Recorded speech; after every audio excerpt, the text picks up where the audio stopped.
Hello all brothers and sisters, welcome to my YouTube channel Lascar Raghul. Chapter 1 of The Science of Getting Rich by Wallace D. Wattles. Recording by Majlinger. Chapter 1 The Right to be Rich. Whatever may be said in praise of poverty, the fact remains that it is not possible to live a really complete or successful life unless one is rich. No man can rise to his greatest possible height in talent or soul development unless he has plenty of money. For to unfold the soul and to develop talent, he must have many things to use, and he cannot have these things unless he has money to buy them with. A man develops in mind, soul, and body by making use of things, and society is so organized that man must have money in order to become the possessor of things. Therefore, the basis of all advancement for man must be the science of getting rich. The object of all life is development, and everything that lives has an inalienable right to all the development it is capable of attaining. Man's right to life means his right to have the free and unrestricted use of all the things which may be necessary to his fullest mental, spiritual, and physical unfoldment, or, in other words, his right to be rich. In this book, I shall not speak of riches in a figurative way. To be really rich does not mean to be satisfied or contented with a little. No man ought to be satisfied with a little if he is capable of using and enjoying more. The purpose of nature is the advancement and unfoldment of life, and every man should have all that can contribute to the power, elegance, beauty, and richness of life. To be content with less is sinful.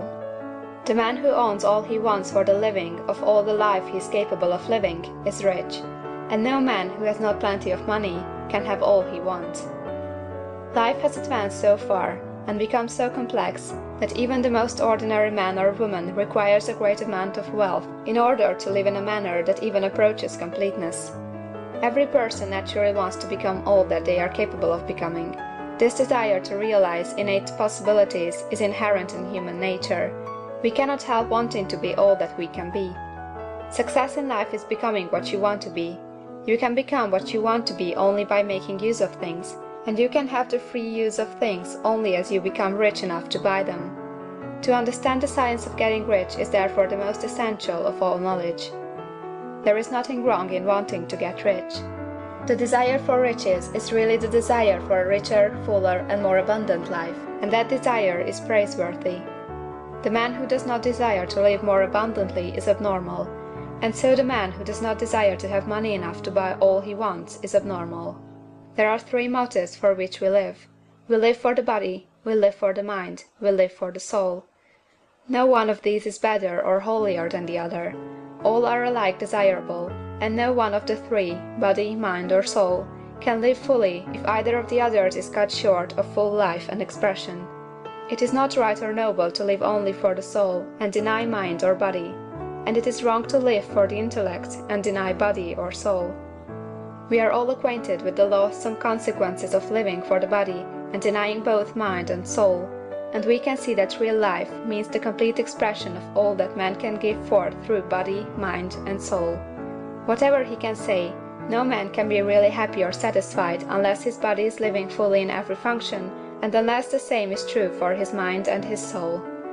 Wherever there is unexpressed possibility, or function not performed, there is unsatisfied desire. Desire is possibility seeking expression, or function seeking performance. Man cannot live fully in body without good food, comfortable clothing, and warm shelter, and without freedom from excessive toil. Rest and recreation are also necessary for his physical life. He cannot live fully in mind without books and time to study them, without opportunity to travel and observation, or without intellectual companionship. To live fully in mind, he must have intellectual recreations, and must surround himself with all the objects of art and beauty he is capable of using and appreciating. To live fully in soul, man must have love, and love is denied expression by poverty. A man's highest happiness is found in the bestowal of benefits on those he loves. Love finds its most natural and spontaneous expression in giving. The man who has nothing to give cannot fill his place as a husband or father, as a citizen, or as a man. It is in the use of material things that a man finds full life for his body, develops his mind, and unfolds his soul. It is therefore for supreme importance to him that he should be rich. It is perfectly right that you should desire to be rich. If you are a normal man or woman, you cannot help doing so.